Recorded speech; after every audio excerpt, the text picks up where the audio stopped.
पंडित जी। शाम ढलने को थी। सभी आगंतुक धीरे धीरे अपने घरों को लौटने लगे थे।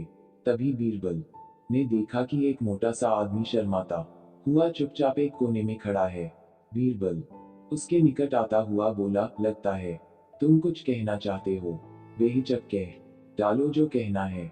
मुझे बताओ तुम्हारी क्या समस्या है।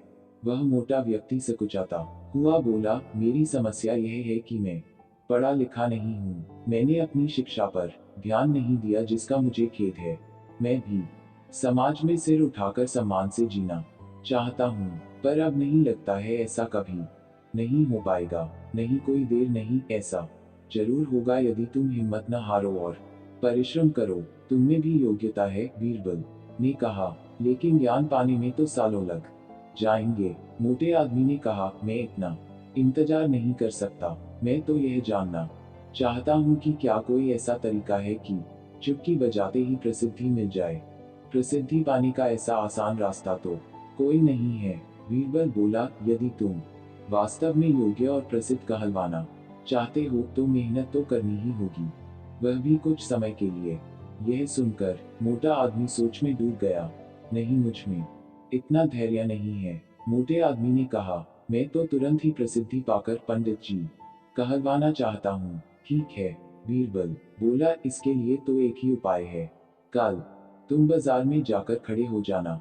मेरे भेजे आदमी वहां होंगे जो तुम्हें पंडित जी कहकर पुकारेंगे। वे बार बार जोर जोर से ऐसा कहेंगे, इससे दूसरे लोगों का ध्यान इस ओर जाएगा। वे भी तुम्हें पंडित जी कहना शुरू कर देंगे। ऐसा होना स्वाभाविक भी है, लेकिन हमारा नाटक तभी सफल होगा जब तुम गुस्सा दिखाते हुए उन पर पत्थर फेंकने लगोगे या हाथ में लाठी लेकर उनको दौड़ाना होगा तुम्हें। लेकिन सतर्क रहना, गुस्से का सिर्फ दिखावा भर करना है तुम्हें।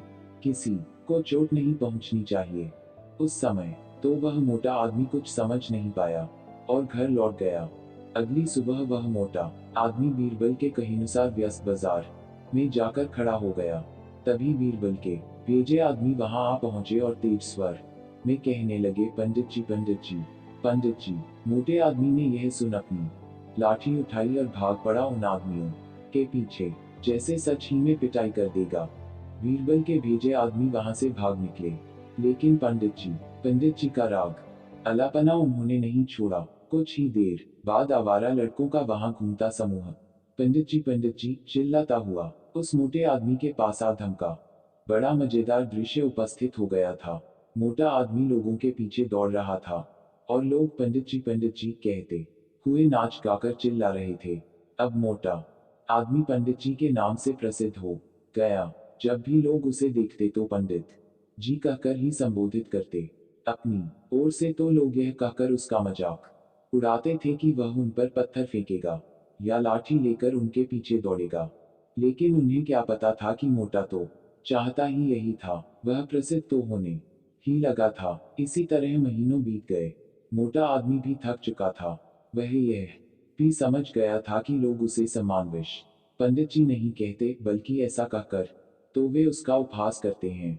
लोग जान गए थे कि पंडित कहने से उसे गुस्सा आ जाता है। वह सोचता था कि शायद लोग मुझे पागल समझते हैं। यह सोचकर वह इतना परेशान हो गया कि फिर से बीरबल के पास जा पहुंचा।